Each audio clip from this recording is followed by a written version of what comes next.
and gentlemen, and a warm welcome to our function today, but I'm not going to say much more.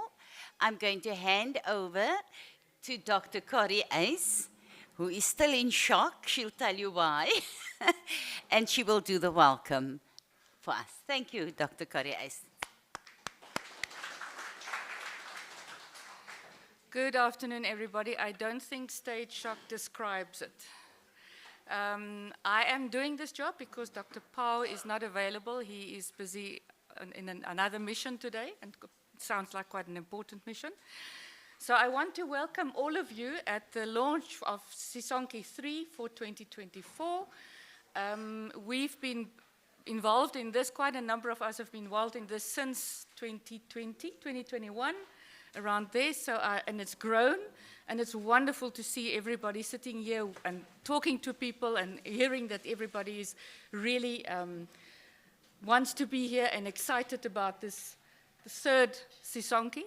So welcome here, everybody, enjoy it, and I'm going to hand over to Prof. Berger and Prof. Condi to take us through the introduction of the SISONKE 3 program. Thank you very much.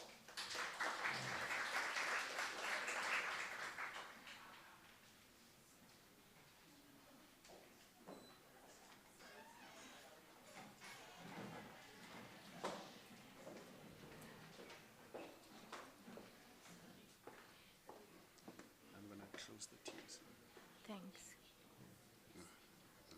Okay, and then we're going to open your presentation. This one. Yeah, thanks.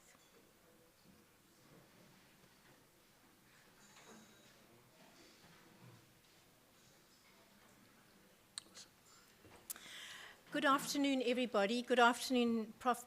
Berger, and mentors and mentees and core team members. It's lovely to be with you this afternoon. And we're all here today because we read the news flash on the 25th of April, advertising the SISONKE project. Some of us have been going around to faculties, sharing this information. Just to let you know that SISONKE actually means, in isiXhosa, it means together and to bridge. So that's a perfect saying or match for the word SISONKE. Now, as you know, we started this in 2021 under the leadership of Prof. De La Harpe, who's sitting at the back there, where a core team got together and we co-designed the SISONKE team, so the SISONKE project. In 2022, we launched it. We launched the 1.0. In 2023, which was last year, we changed a little bit in the sense that we decided to focus on looking at team and cohort supervision. And also that year, we had guests from MUT and UNISA. So it's sort of, we've started putting our feelers out to other universities are joining us. And this year, in 2024, we're launching today SISONKE 3.0, where we are focusing on, again, team and cohort supervision. And this year, we're going to be working with Prof. Berger. She's got connections with UNISA and DUT. So can you see how every year we develop? This is a lovely saying that Prof. De La Harpe used in 2021. It says, we are rebuilding the plane while trying to fly. We all have a piece. So we do feel like that. We've got no project or no program that we are following. We are just developing it as through the year, the end of each year. Remember, at the end of last year, we got you to do some activities. We analyzed that information. We've developed it year to year, and it's a developing program. So yes, we're trying to fly the plane while we're building it. And in 2021, these foundational pillars were built during that co-design period, and they're still important today. It's a reflective mentoring, the collaborative spaces, the meaningful training, and supportive environment. And right through, you'll see that this typifies what SISONKE is. And this is what creates us to have this unique program. So after 2022, SISONKE 2.0, the core team, we took all the data and we wrote a paper. It's actually right now in Journal of Education, and the title is A Framework for Research Supervision, Mentoring and Higher Education. And this is our framework that we developed. And if you can see right in the center is humanness. And especially during COVID, humanness was really, really important. And in fact, humanness is the core of supervision. I came across this saying the other day. It says, the path forward is not about becoming more clever, it's about being more human. And I think that typifies SISONKE, that at the bottom, underlying all of this is the collaborative, the humanness, the discussions that we have. Now, 3 weeks ago, I was in Adelaide presenting this paper at the Quality and Postgraduate Research Conference. We had 2 papers accepted. As you can see, the venue was in the National Wine Centre of Adelaide, perfectly placed. The venue actually was built as a wine barrel, as you can see by those pictures. It was an absolutely stunning venue. But there were quite a lot of learnings that I got from this presentation, and they were learnings that I got and learnings that other people came and shared with me. And what was interesting is that we call our learning program a learning program. We don't call it a training, we don't call it a workshop. And if you think about it, there's kind of those are condescending kind of words, but a learning program is an exciting word. The SISONKE program is also based on the learner needs, on the mentee needs, so it's very much bottom up. It doesn't come from what we want. We are guided from the mentee needs every year, and it changes every year. And Heather and I have been tracking these changes every year. This program also encourages reflection in and on action. So there's constant reflection. When we meet on Wednesday, you'll see we reflect on the week before. There's a presentation. We go into our core groups, and then we reflect on that afterwards. So there's constant reflection all the time. And by doing this, we are creating brave and safe spaces. And this is where the humanness comes in. Many people like talking in the smaller groups rather than in the bigger groups. So when we go into our breakaway groups with our mentors and our mentees, there's lots of lovely discussions, and we share that with each other. I also shared in Adelaide that we did the speed dating, where we share the mentor's needs and the mentee needs. We do it in a speed dating way. They like that. So what did I learn from the Australians? In Australia, all people who do supervision, doctoral supervision, have to be certified, and you've got to attend trainings and workshops. That many people came up to me and said, actually, you're going to change our minds because you use the word learning program. We feel that training and workshop is kind of condescending for people who have doctorates already. So I really liked that we could contribute something to a global north environment. And that these certificates need to be renewed every 2 years, so it's constant renewing of them. And the focus of the workshops, training sessions, is really on policies.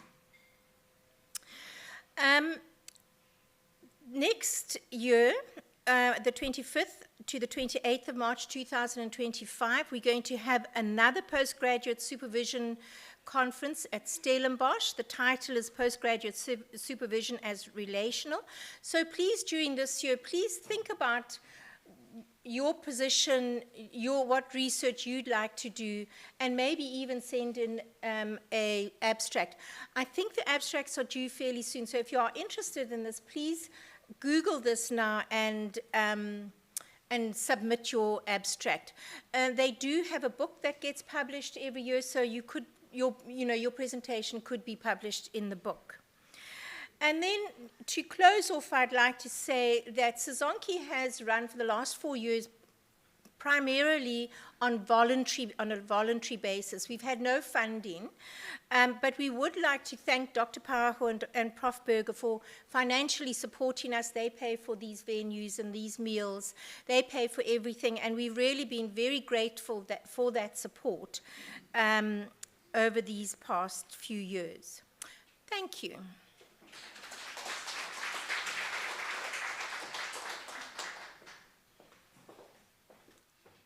Thank you, Prof. Condi, and thank you for sharing your Adelaide experience with us. I think it's quite exciting to know that SISONKE has really moved along, and you sharing how SISONKE, how the program was received in Australia, and your learnings. Just makes things, it just makes SISONKE so much brighter. So thank you for that. So ladies and gentlemen, now we have quite a treat for you coming up. I want to introduce you to a lady, Professor Stephanie Burton. And I think we are really honored and privileged to have Professor Burton in our midst today. And might I also add, really privileged to have Prof. Burton come onto the SISONKE team. So I want to share with you a little bit more about Prof. Stephanie Burton. Prof. Burton is a professor in biochemistry in the Faculty of Natural and Agricultural Sciences and a faculty fellow at Future Africa at the University of Pretoria. She is the former Vice Principal for Research and Postgraduate Education at UP. That was from 2011 to 2020. Professor Burton is the interim president of the Academy of Science of South Africa, immediate past president and a fellow of the Royal Society of South Africa, a research fellow for Universities South Africa, a member of the governing council of Future Earth, and co-chair on the board of the International Academy Partnership. Professor Burton is currently leading and coordinating several national projects on mentoring and on capacity development for early career academics on behalf of Universities South Africa, including the USAF Community of Practice on Postgraduate Education and Scholarship, as well as the TUSO Connect National Online Mentorship Platform. I have to read this very slowly. She holds an MSc in Organic Chemistry in 1919 and a PhD in Biochemistry in 1994 from Rhodes University. Professor Burton lectured in biochemistry at Rhodes University and in chemical engineering at the University of Cape Town. She subsequently served as Director of Postgraduate Studies and Director of Biocatalysis and Technical Biology Group at Cape Peninsula University of Technology before taking up a position as DVC at the University of Pretoria. Prof. Burton's research interests are in applied biochemistry and sustainable processes. Need I say more, ladies and gentlemen?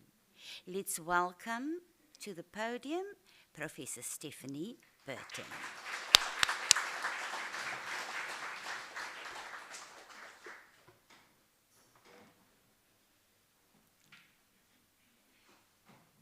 Thank you, Okay. Now I have to just find my presentation. While that's happening, you know, you just heard, I spent a bit of time working for CPUT some time ago, and one of the things that always strikes me is something my late father used to say. Whenever things seemed like they got awfully big to handle or difficult, he always used to say, you must remember you're still you. So I'm still me, and there are faces here from, it's the middle one. Yeah.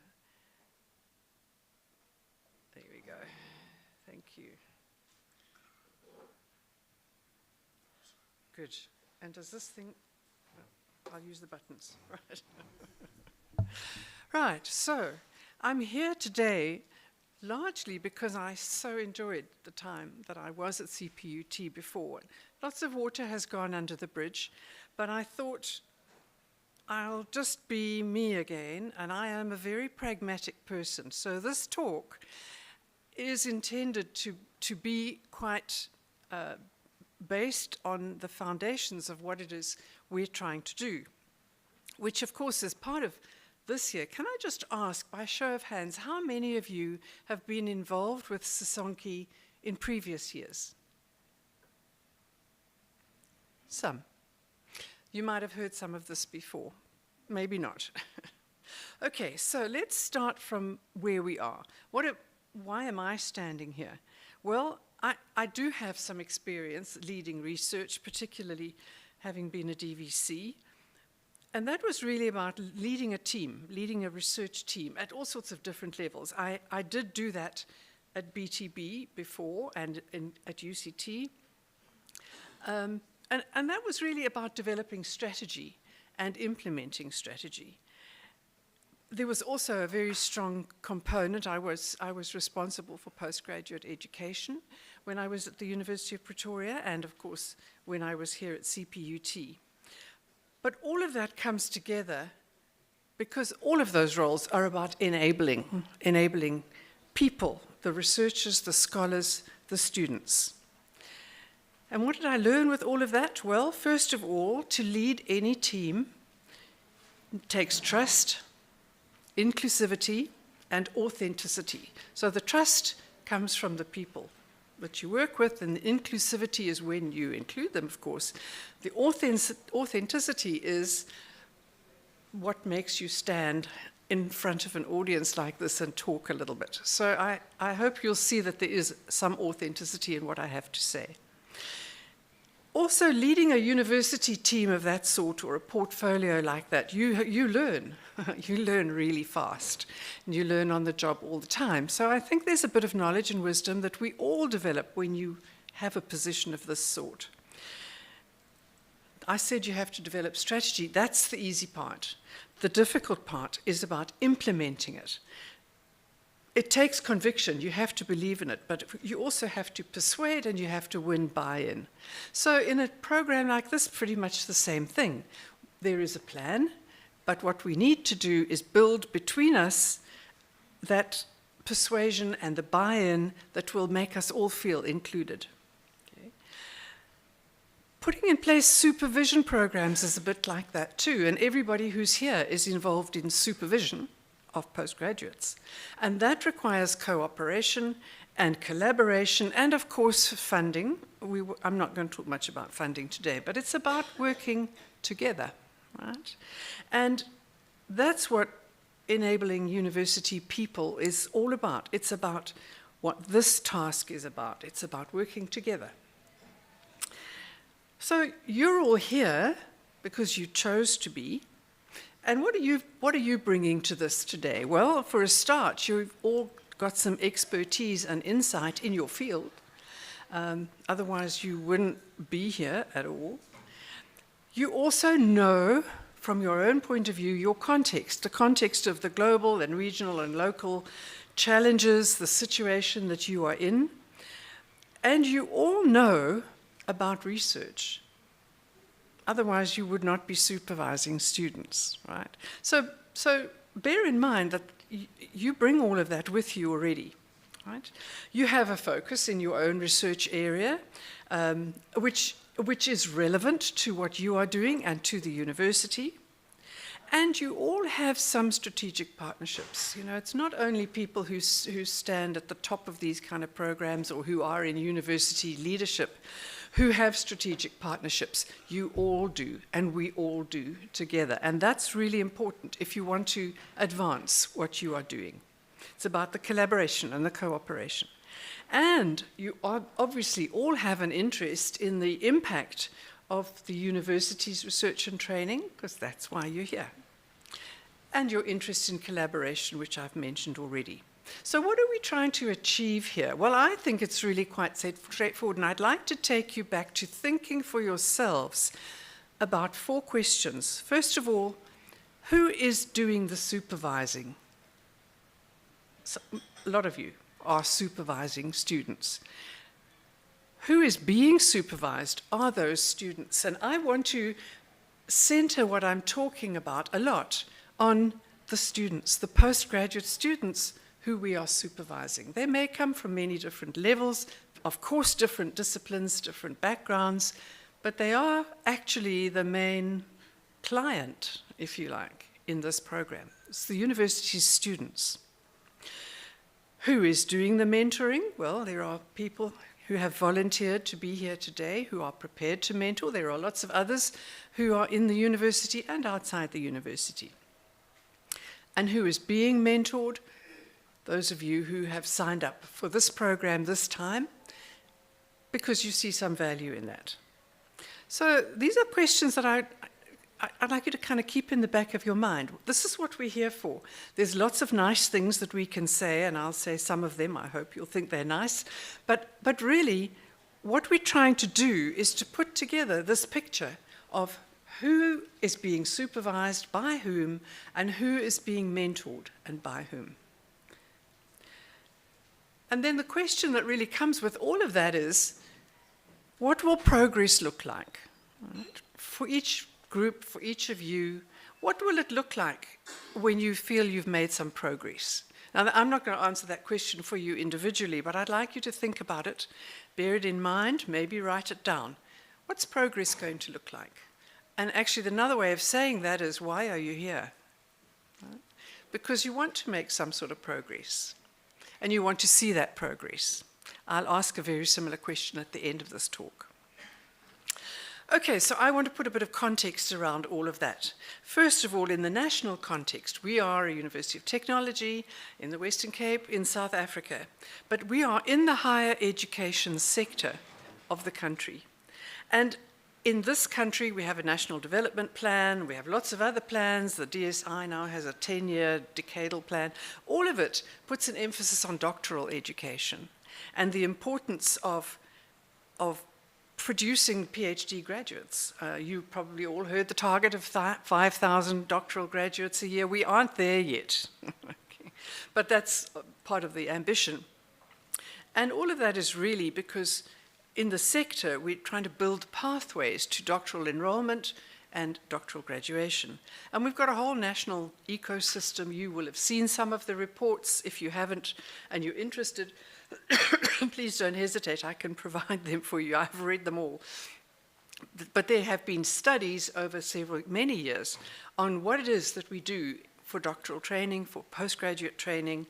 There's various studies, and most recently, some of you may have seen the Council for Higher Education produced a review of all the doctoral qualifications in the country.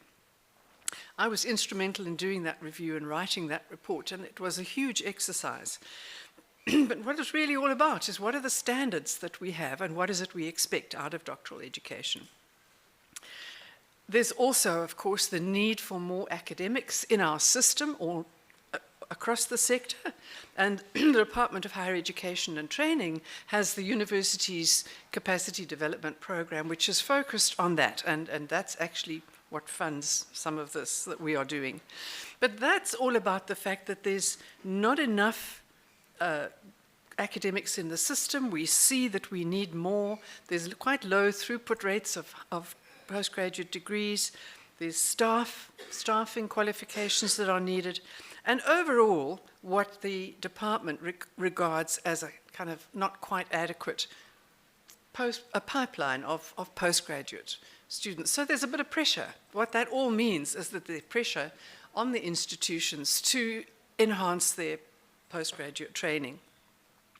So that context for the postgraduate education then, first of all, has an institutional context. And largely that's about resources, not only money. Money is big, but there's other things about the institution and its resources, the people and the intensity of the research initiative, how much of a culture there is of research and what kind of academic community the institution has, and what disciplines. The technical disciplines are particularly important in this country and where the system for innovation is valued so highly. Then there's the context of expectations. Creating new knowledge. We talk about our research as creating new knowledge. It's really easy to say that. But there's different expectations depending on who you are and what your role is, whether you're the student, the supervisor, the institution, the faculty, the people who are the sponsors for this kind of work, and the public. The public have huge expectations of academia and tertiary education. And that's because they want to know where their tax money is going, partly, and partly what's the value, when is it going to be meaningful for them. So there's lots of expectations on the whole higher education sector, but particularly higher degrees.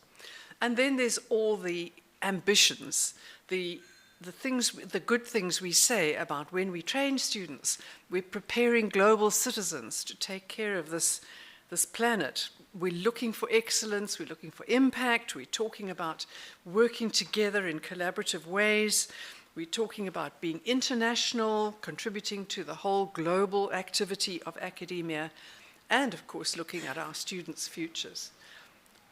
These are lofty expectations, but they are actually what keeps everybody feeling that this is worthwhile, that we're doing this for a good reason. Then there's the research environments that universities have, which are key to all of this. So there's how are we research intensive, and different institutions have different levels of research intensity. It's about having a research culture. It's about having a community, which includes the students as much as the academic staff and the administrative staff, the professional staff.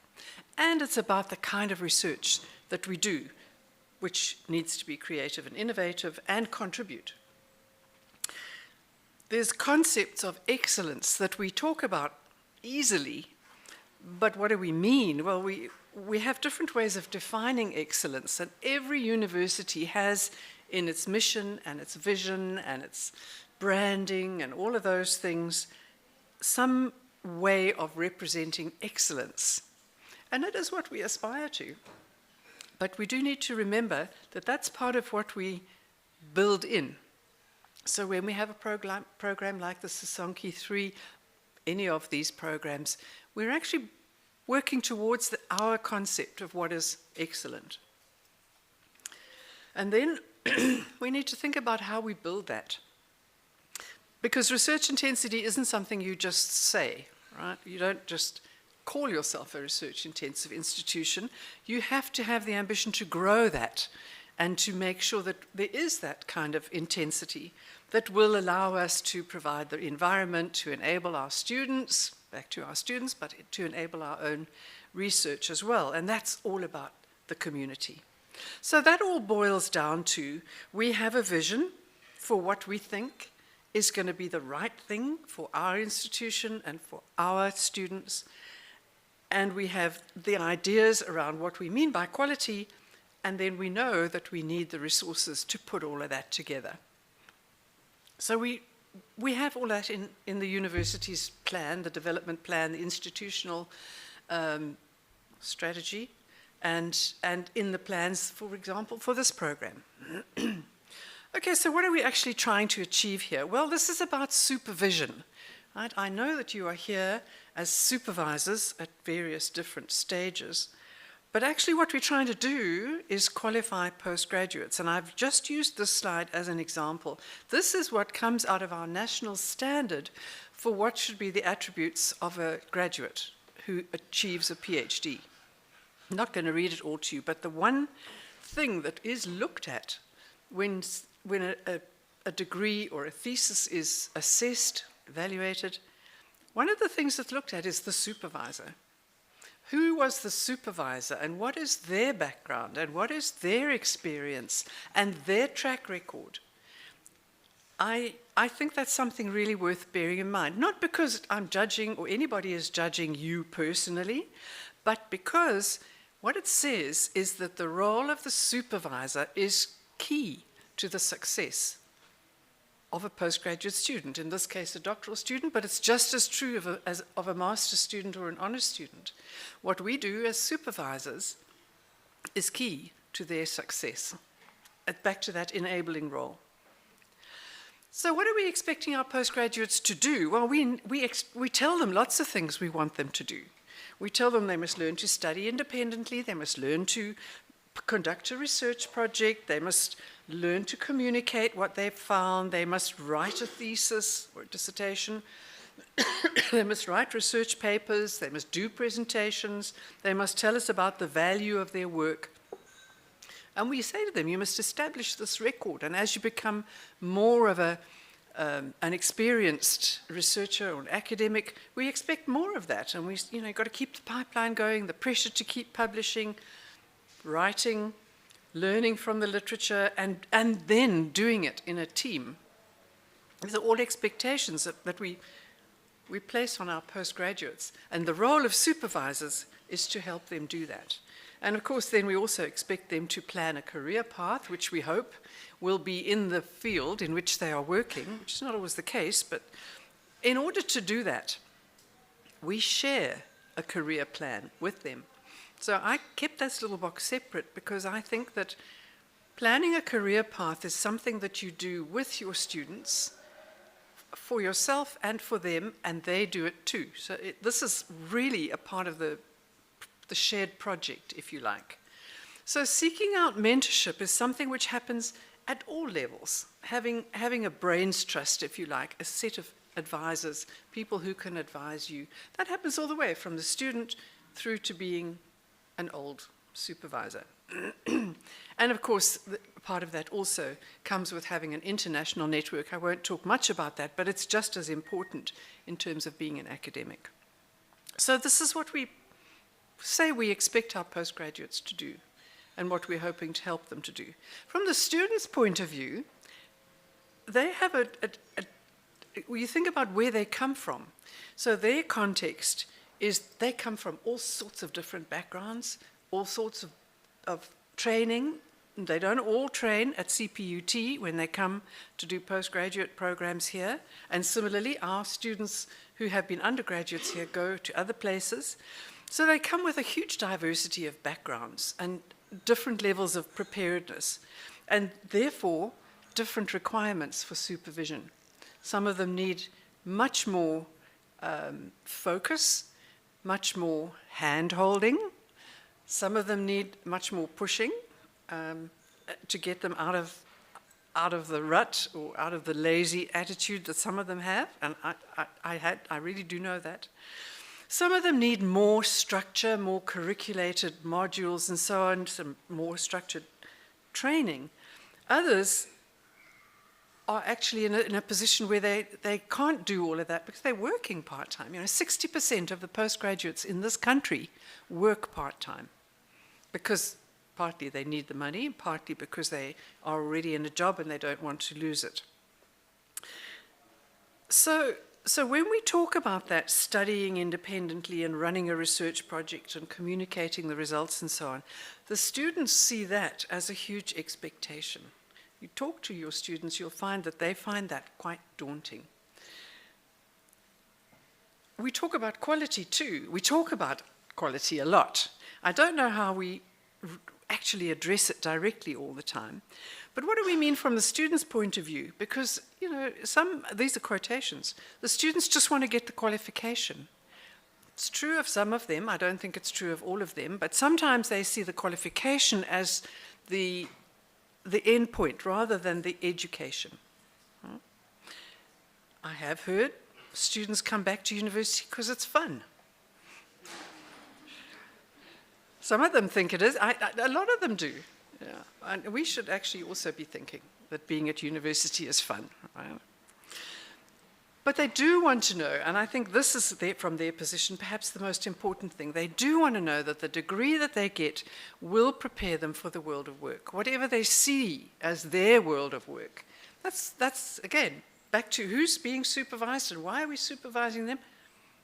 We're preparing them for work, for the world of work, for life after CPUT. So there's lots of challenges that we need to knit together and handle. There's the completion time issue. You know, in this country, we have this expectation of a PhD in 3 years. Doesn't happen at all, but it is nominally an expectation. We talk about how many of our students actually graduate, how many of them drop out.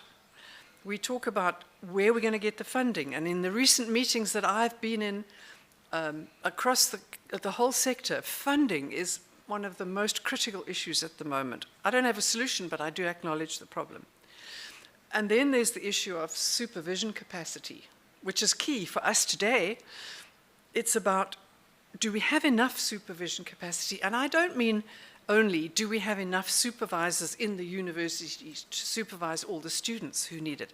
I mean, do you have enough capacity yourself to supervise the students who you need to supervise? I think it's a different scale. You need to think about that. And how do we manage those relationships, those supervisory relationships? Well, that's why we're here. I'm not going to answer that question yet, but I hope over the course of the whole program, you will get to the point where you do know how you are managing your supervisory relationships.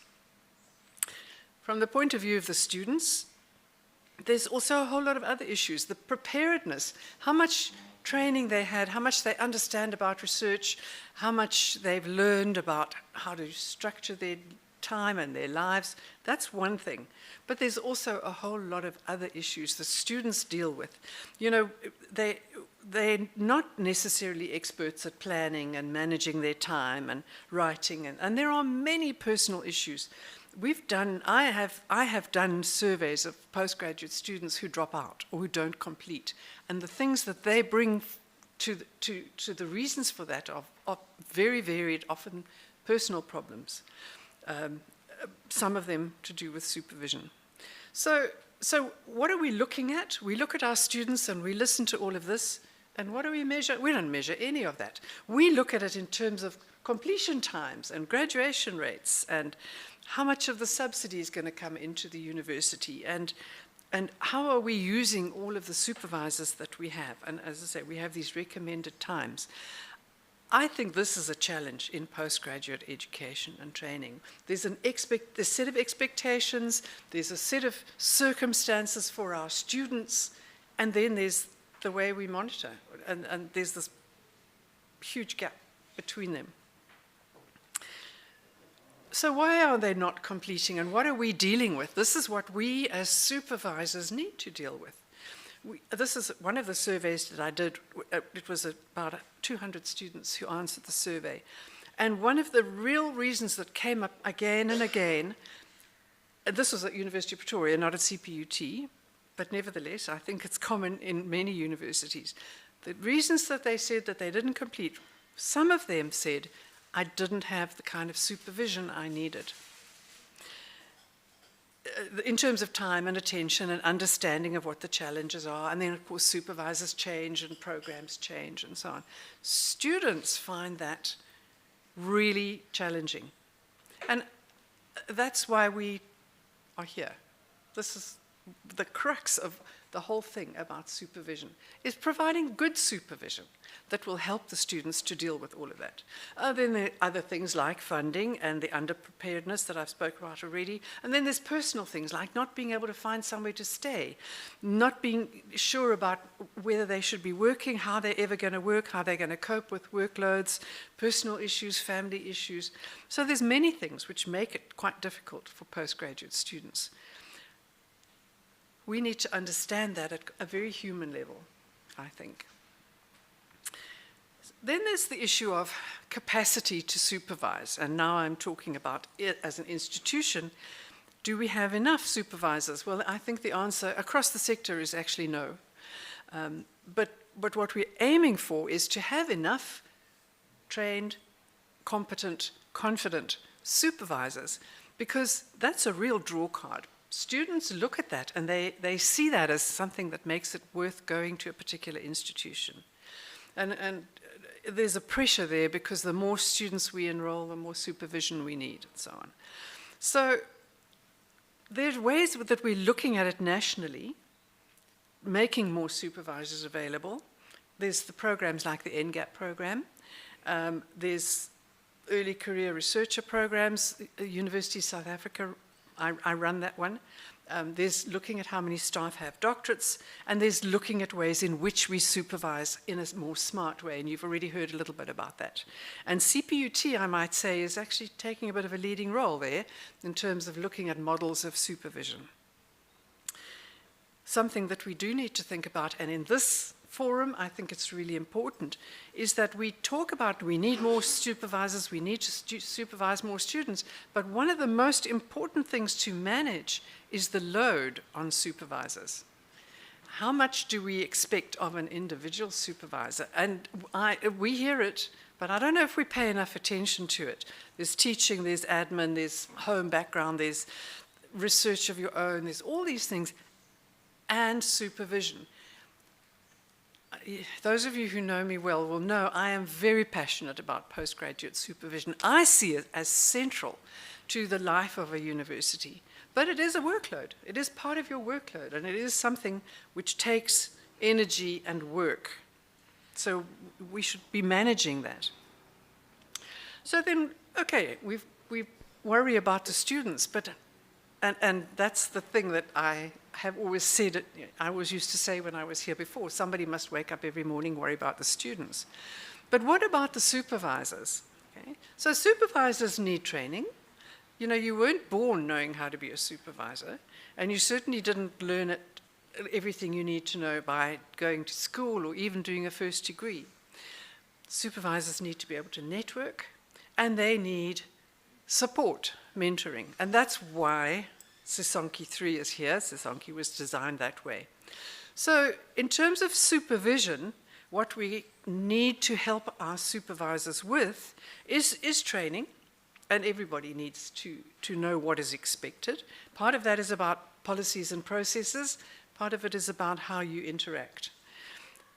We know that there needs to be more training for supervisors in the whole sector. And we have actually quite limited internal capacity to grow this. So this program is really a very important one.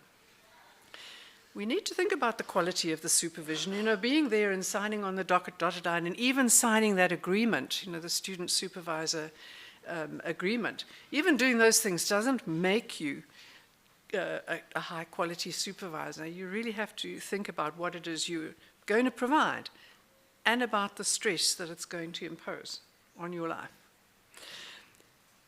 And then, because of all of that, we need the whole institutional capacity to be developed, which is the support that underpins the supervisors, as well as the expectations. So the mentorship thing, well, there's a need for experienced mentors. Mentors, by definition, are people who have some experience and some views on and advice on how to manage. And those of you who have volunteered to be here today, to be mentors, I'm absolutely confident that you did it because you feel you have something to offer. And I'm certain that you do. There does need to be some expertise. the kind of knowledge that you need requires that you can provide some specific guidance. And don't forget that even though we're all here with the best will in the world, there are issues that can make it difficult. There can be power dynamics within a department, between a group, between individuals. And that can be a problem, something to look out for. Again, I don't have all the answers, but I think it's something that we should understand can happen. And this sort of program, SISONKE program, can help to alleviate that. And then there's the networking. That's today. That's what we're going to do in every session that we have in this program. It's about collaborating and supporting each other. Okay, so approaches to all of that for the student to be successful. Well, we provide the academic environment. We try to make that a high-quality, conducive academic environment. We try to strengthen the capacity. We plan for a recruitment which is logical and based on what we can provide. And we look at the postgraduates. I think this is really important. As emerging scholars, we see them as the next wave, if you like, of experts. So these are all things that we plan. Right? Life doesn't always happen the way we plan, but these are the things that we do plan. Right? And there are some very special things that I think, specific needs, that I think we should be thinking about now because of where we are in 2024. And one of those things is the fact that we had this whole generation of people who were affected by the COVID-19 pandemic, and still are.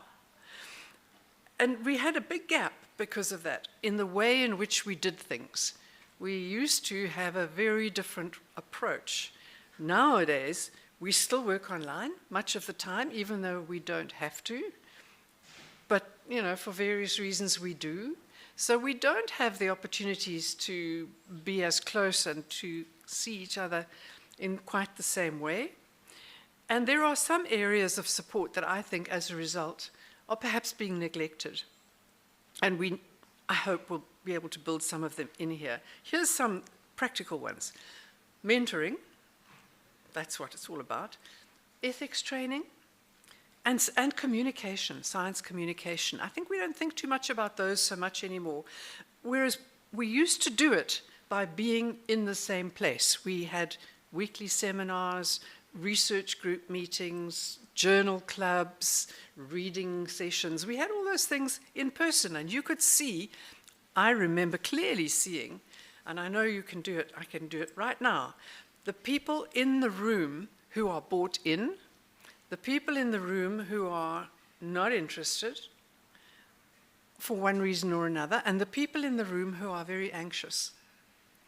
And you can see that in body language much more than you can if you're working online. So these are the kind of things where mentoring and contact are important. And I think we've maybe lost some of that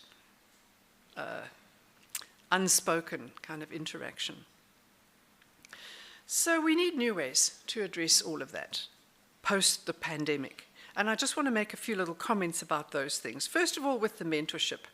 You know, I say this to students, and I say it today to any of you who are seeking mentorship. Take a look at the mentors who you have available to you. And one of the ways to look at it is look for somebody who is playing a role that you aspire to. Someone who has a title, which is a bit like the one you'd like to have one day. That mentorship is going to give you support. It's an interaction with experienced people.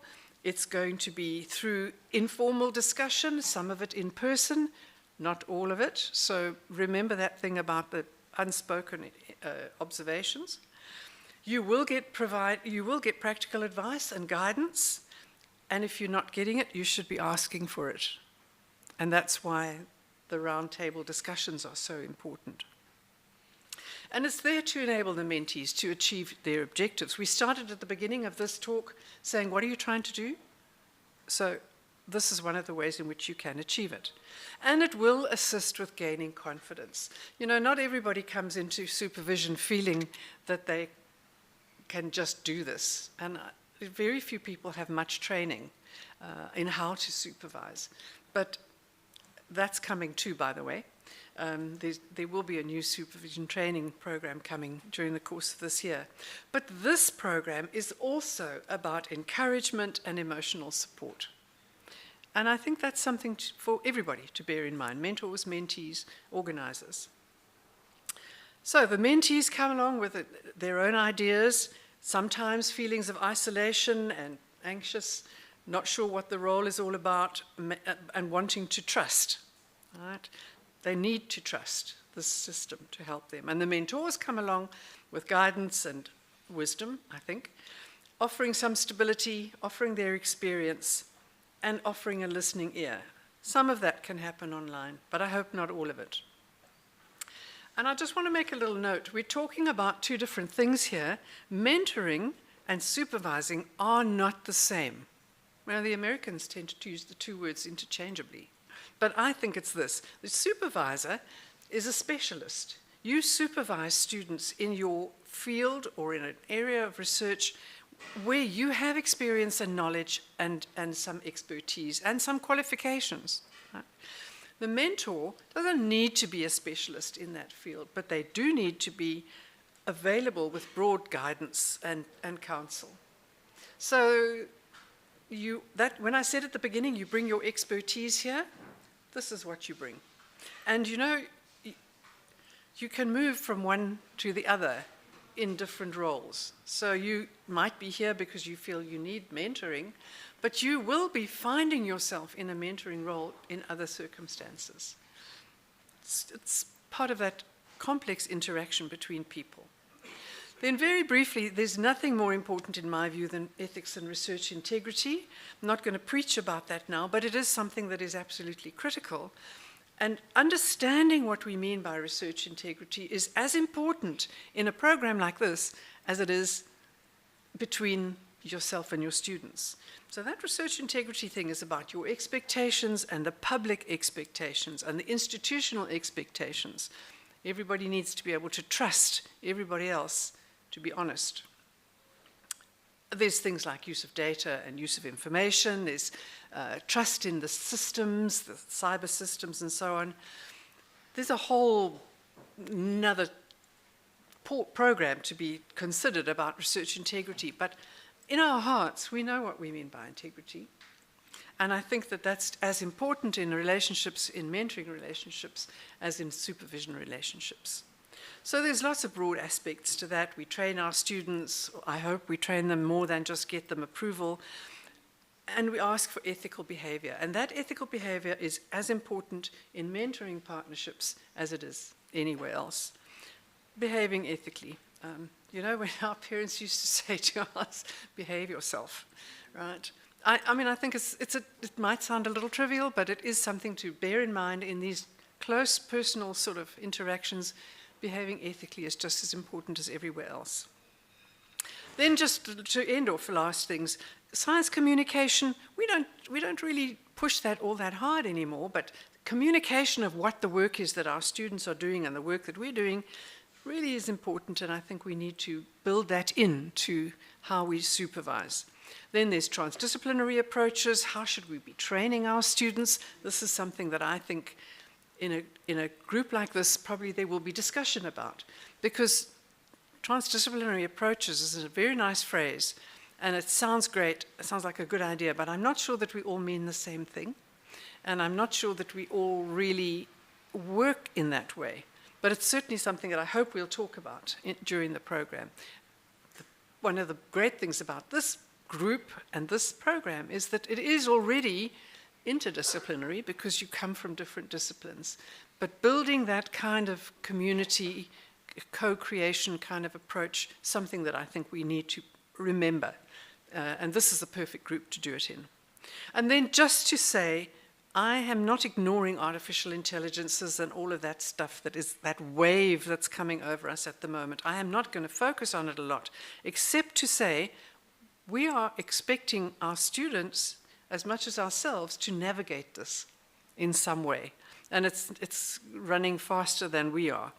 So we need to help our students with that whole new area of digital intelligence. Our students still need other things, though. So we'll worry about the artificial intelligences, and there are experts who can assist with that. But our students still need to learn to write. They still need to be able to construct an argument and talk about it. And they still need to understand the ethics, that cheating and plagiarism are not acceptable. And I think the important message, the reason I put this slide in was because artificial intelligences are not going to replace teachers or supervisors, and neither are they going to replace mentors. So there's always going to be a need to test our logic and our truth, and those are human activities.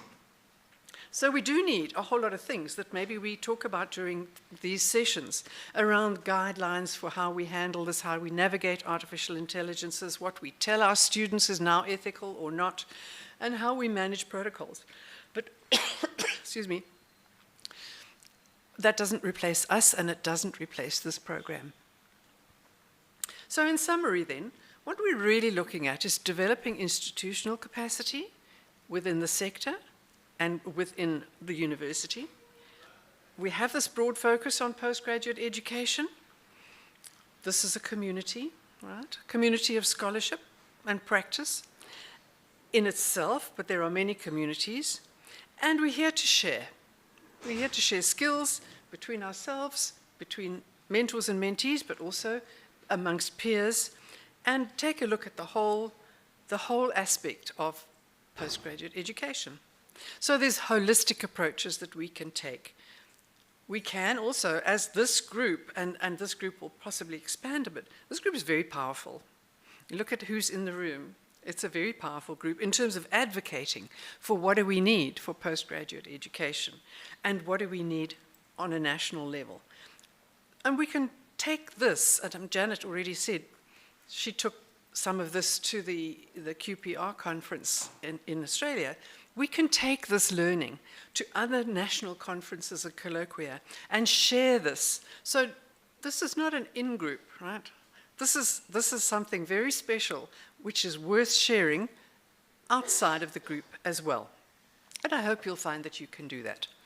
I'm going to end this with 3 quick slides now. The next 2 are an unashamed advertisement for facilities that we have. I do chair them. I have developed them for University South Africa, but I know that a lot of people are finding them useful. The first is the National Community of Practice on Postgraduate Education, and it should say scholarship at the end there. I don't know where that's gone. It's a community of practice. It's run by Universities of South Africa. It's open to everybody. Free online, and you can join. You can be part of the mailing list. They have meetings every a few months. We will be having another colloquium in February next year. We just had one this February. It's a fantastic platform for discussion on postgraduate issues. So I can give you all the details. Do remember that. And the other thing is that USAF also have put in place some free online platforms. The TUSO Connect, which is a national mentoring program. It doesn't give you this kind of training, but it does put people in touch with mentors and mentees. And then TUSO Resources is a free online database full of resources for early career academics. How to do all sorts of different things like find research funding, develop your career, many different things. Do take a look at those. You can find them from the University South Africa website. Do take a look at those, as I say, and you might find them useful. And because these are my baby, I'm hoping that this program is going to help me to enrich those programs. So my last slide. I've talked about lots of wonderful, lofty, good ideas. My question to you is, after today, once all of this has started, what are you going to do next? You know, I used to always ask smaller groups that I was supervising, and certainly my research groups, okay, we've got these great ideas. What are we going to do tomorrow? What is the first thing you're going to do? And I think that's a question always worth asking yourself when you've been to one of these kind of development, enriching kind of experiences. You've learned stuff, lots of good ideas. You've probably made some notes on what you think would be great things to do. Ask yourself, what are you going to do next? And from there, it's the next steps after that. But you should go away from here today knowing the answer to what are you going to do tomorrow about supervision. And then the other part of it, which I think is important for the whole organization of a program like this, is how will we know when we get there? So I asked you at the beginning of this, what will progress look like?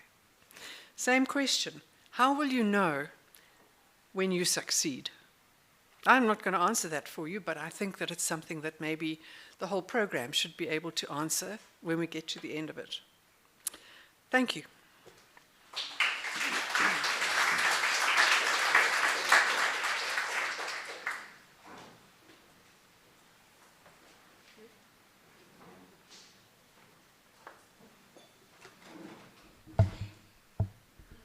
I think that deserves another round of applause, ladies and gentlemen.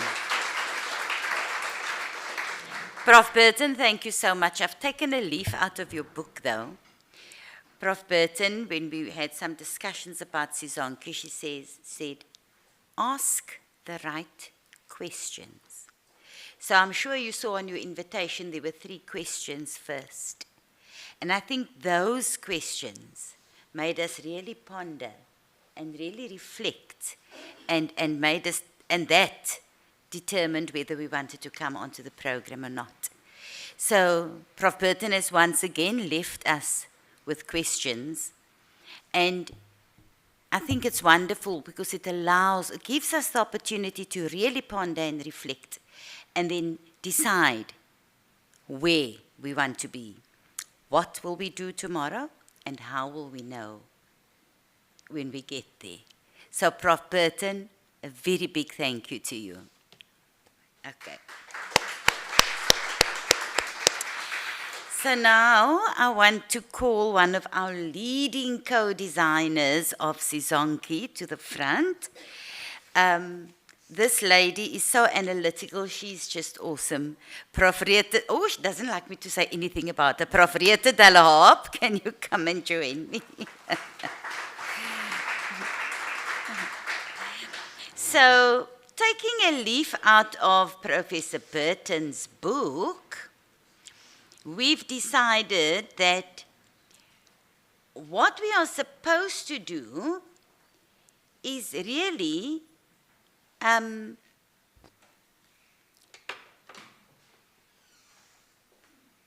explain to mentors and mentors what their jobs are, their roles and responsibilities. But that's going to be so boring. So we're going to put the ball in your court now. And we have 3 statements here, and you're going to decide, you're going to consider, you're going to ponder, you're going to reflect, you're going to collaborate, and tell me whether this, as Prof said earlier, is it truth or is it not truth? Is it a myth? And the first one is, mentee success is based on the chemistry between the mentor and the mentee, and on whether they come from the same educational background. Now, Prof. Burton mentioned, or she touched on, an aspect related to this in her talk. The second one is, the mentor is in control of the relationship and must be more experienced and older than the mentee. Reflect on that. And the third one, mentoring benefits only mentees, because mentoring is babysitting someone who does not know what they are doing. So what we're going to ask of you now, colleagues, is to take a few minutes. To take a few minutes and discuss these 3 statements, and then we want you to respond, and we hope that through your responses, we will really be able to clarify those roles and responsibilities of our mentors and our mentees. So you have about 10 minutes just to do that discussions, and then we'll ask for feedback. So thank you. You may go ahead.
Is this thing off?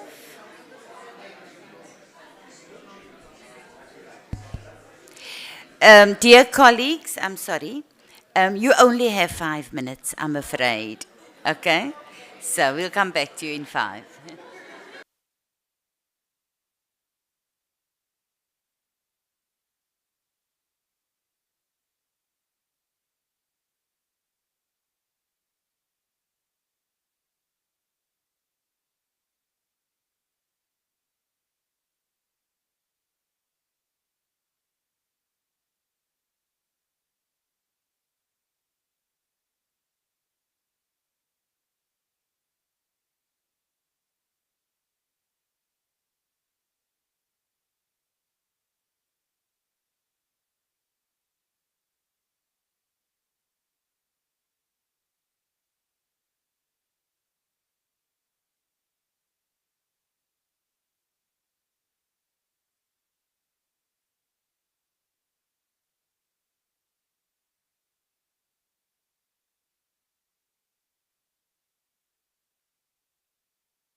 We have 1 minute left, ladies and gentlemen.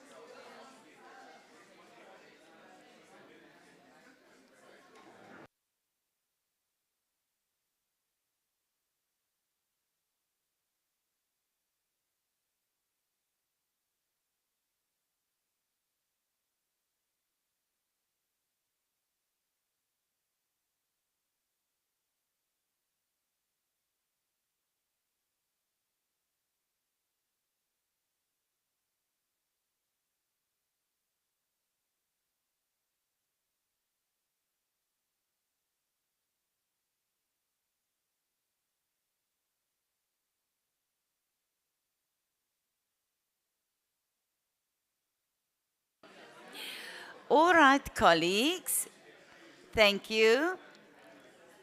Oh, the discussion is still going on here. Thank you, colleagues. Okay, we're going to start with the feedback session now. And I see there are some people very eager to share their views. So, where would we start? Can we start at this table? Go ahead, sir. Can I bring the mic to you? Okay, there's a mic. Thank you. Okay. Morning, colleagues, or afternoon. The first sentence, my view is that it can be true depending on the circumstances between the mentor and the mentees. And those circumstances, they are very dynamic and they changes very often. So, and that is why from the presentation of our guests, which says relationship management becomes very key. So even if the sentence is true with a new kind of relationship method, it can be changed. Thank you. Thank you for your feedback, sir. Thank you. Anybody else at that table? Anybody like to feedback on any of the three?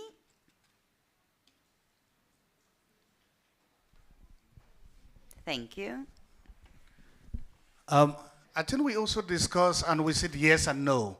Mentee success is based on chemistry. That is definitely a yes, because when there is no chemistry, irrespective of the content, you cannot pass through content when there is no relationship.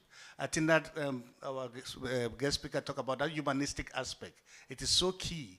You know, there are times when just that relationship alone can push somebody over the edge, that the person can be able to work or not to work. You know, so I think that first aspect is very true. But if you look at the second part, and whether they come from the same educational background, we said not necessarily. You, some of the aspects of research, they are generalistic, which can be, you can be able to guide somebody, even if you don't come from the same background as that person. We know content is very important. Having that content knowledge, like our guest speaker mentioned, is so key. But again, research have certain underpinnings which are generalistic, which even if you don't come from the same background, you can still be able to assist the person. So it's a yes and a no. Thank you very, very much for that contribution. Okay, can we go to the second statement, please? Anybody in that group like to respond?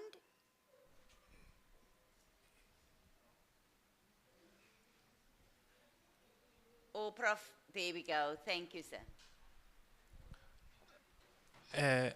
I'm just learning to do this thing, just graduating 3 years ago, and saying that the mentor must be older than the mentee, it didn't apply to me because I was definitely older than my mentor, and it worked very well.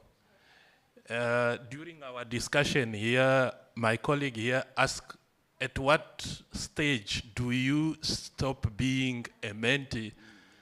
And I think Prof mentioned that it doesn't stop.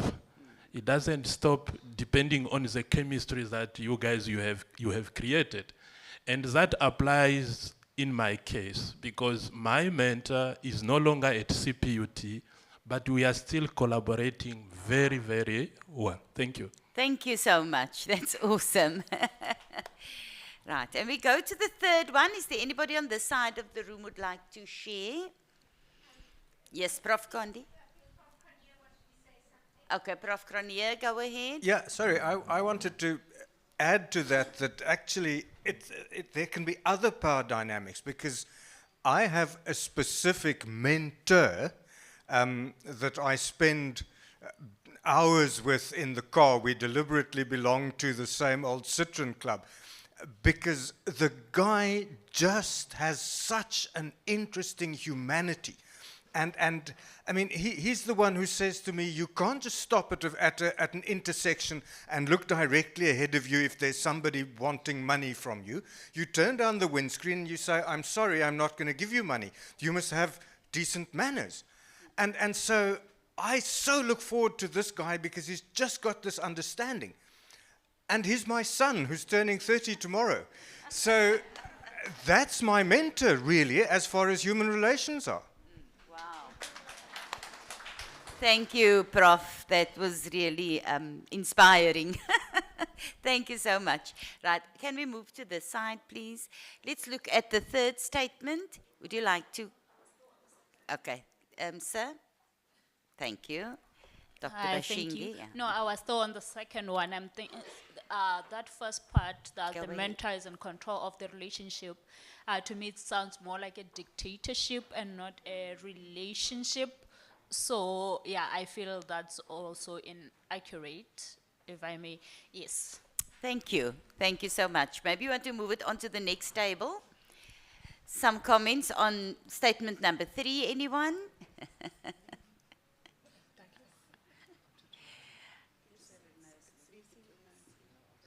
Okay, move it to the next. One of the feedback here is a myth.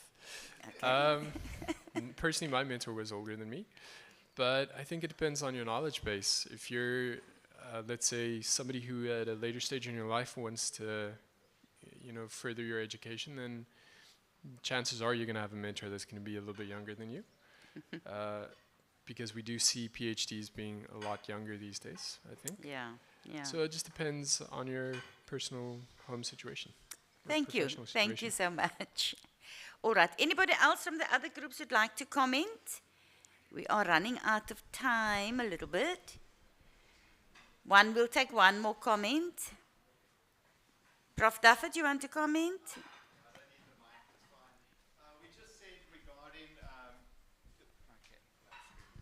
Okay. So we just said that, in the third one is a myth because a mentor can never know everything. And you learn from each person you interact with. So, whether you're the mentee or mentor, you'll be learning from each other because it is a relationship. Thank you very much, Prof. Duffett. Ladies and gentlemen, we're going to stop the discussion now. You can continue this discussion in your first session of SISONKE. Somehow get your mentors to give you 5 minutes to do that. So I'm going to hand over to Prof. Reeta. Prof. Reeta wants to share some practical experiences with you. No, we're just going to, the time is... Where is this? No, okay. Next one.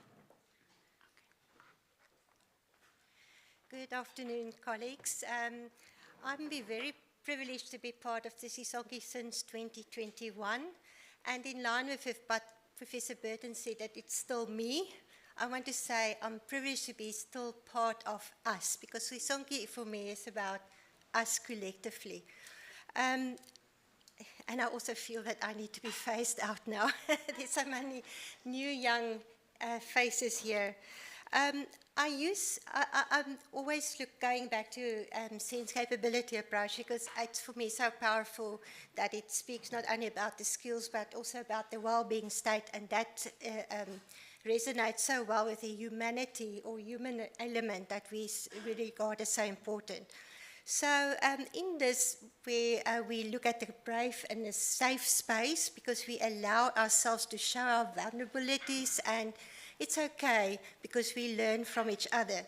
But somehow, and Professor Burton, you mentioned the beneficiary of all of this is the student, the postgraduate student.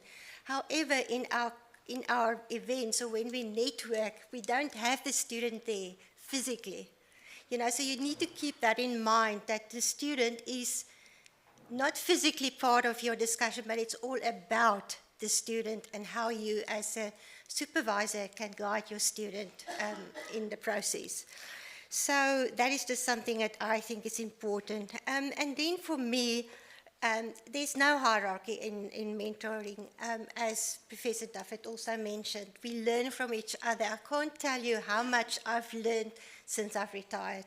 Maybe I have more time now to learn, but I learn from everybody. I learn from my students, I learn from colleagues, and so it is a process that never stops. So for me, it's about the process partner. So you take hands and guide each other through the process of supervision. And then it's about knowledge co-creation, and I deliberately put there co because it's collaborative knowledge creation all the time. We share, we discuss, we have a dialogue, and I gain more knowledge, and you gain more knowledge, and that is very important. And then it's about capacity developer. We develop capacity all the time. We've learned that there is a huge need for more capacity in this space. So isn't this then appropriate for us to say, okay, now let us collectively develop capacity so that we can meet those demands. And then the thought partner, it's important to remember that we are in the intellectual space. We need to help ourselves and our students to think more critically. And so it's also about the thought partner. So that for me is also important. And then very important in terms of the well-being is to be supportive. Each and every one of my students had to deal with some serious life challenge at some stage. So we have to keep that in mind, and we have to support each other in that process. So this will then lead to academic success. It will lead to a transformed situation and transformed people where they will be able to do more. They will be able to be in a better well-being state. And then we will also develop our own research identity. And I hope that our CPUT research identity becomes so strong that people will say, hey, we can really gain from our interactions with you. On the next slide, I again have these three actors, two visible and concretely in the sessions, and then the one whose presence is there but not physically. And I then said, okay, we have to talk about challenges, but also about enablers and things that will influence the process for us, as well as for supervising our students.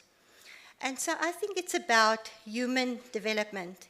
We are in the space of human development. We are educators, and we must never forget that. We have to nurture each other. We have to recognize human agency. Our students are capable of doing a lot.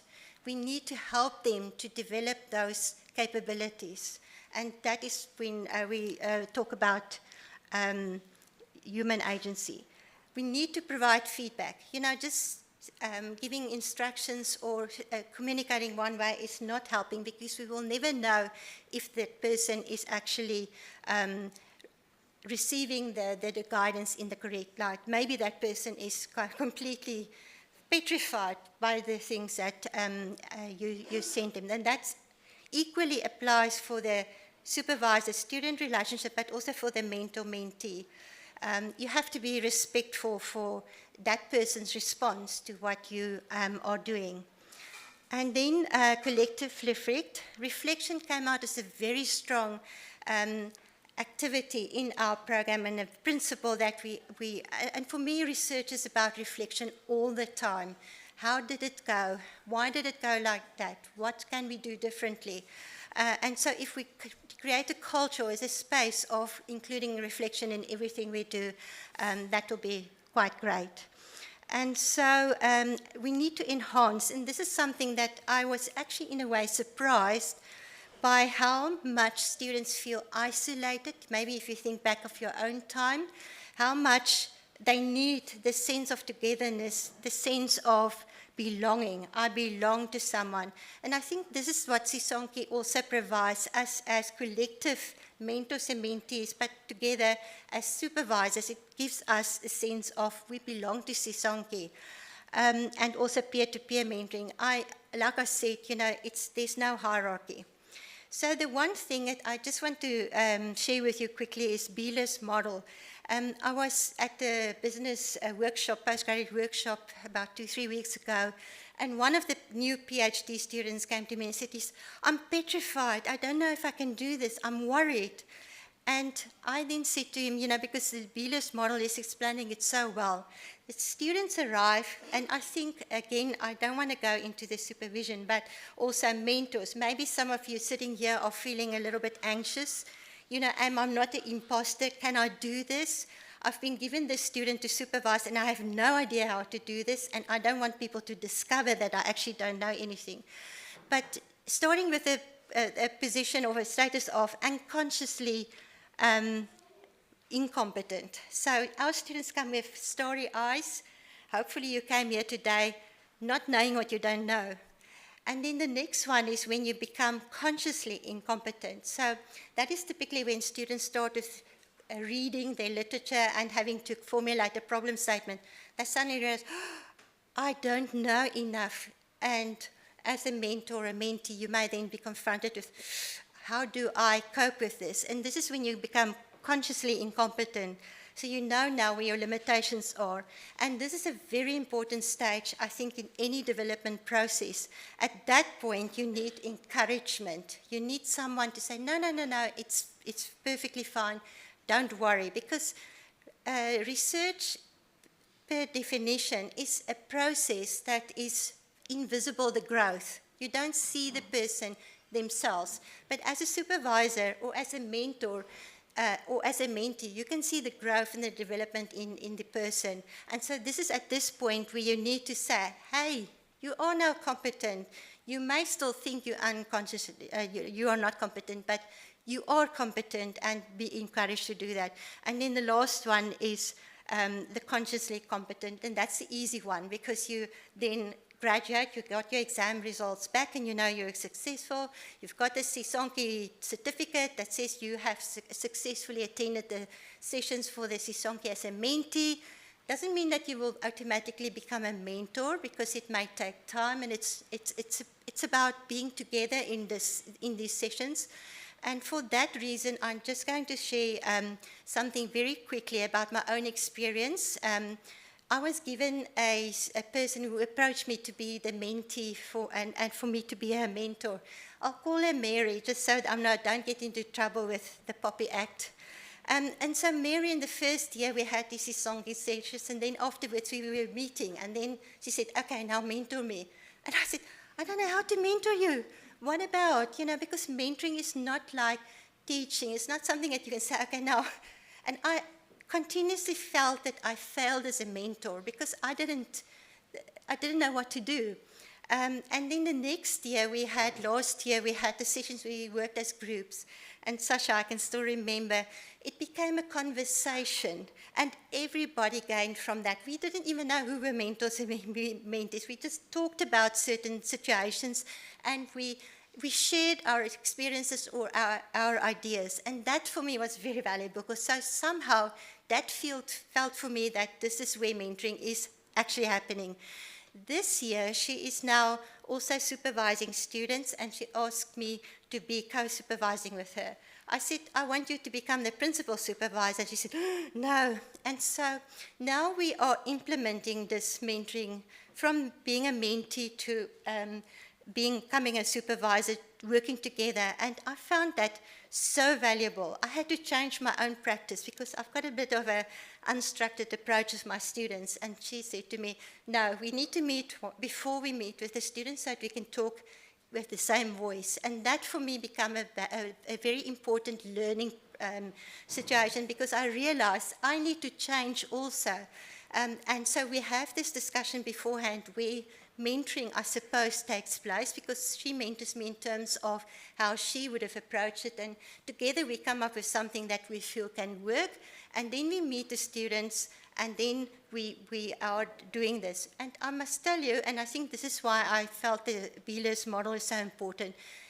Last week we spoke about one of the students. At the beginning stage, it's complicated. The students don't understand yet the difficulties about doing a doctoral study.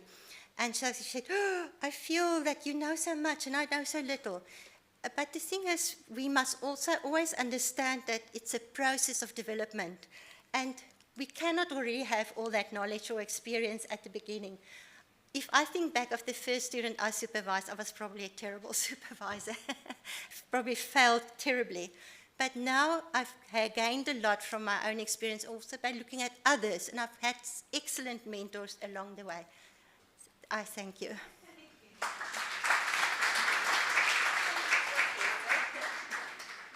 All right, ladies, I know you're hungry and you're thirsty, and it's fine. We're going to sort that out right now.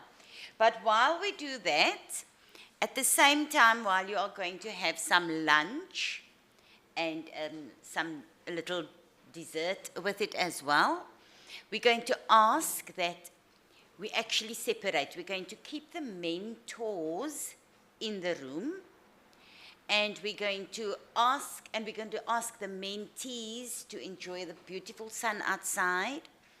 And what you're going to do is you're going to just get to know all the mentees, and the mentors will get to know who they're working with. So you're going to sit in your mentor groups and in your mentee groups.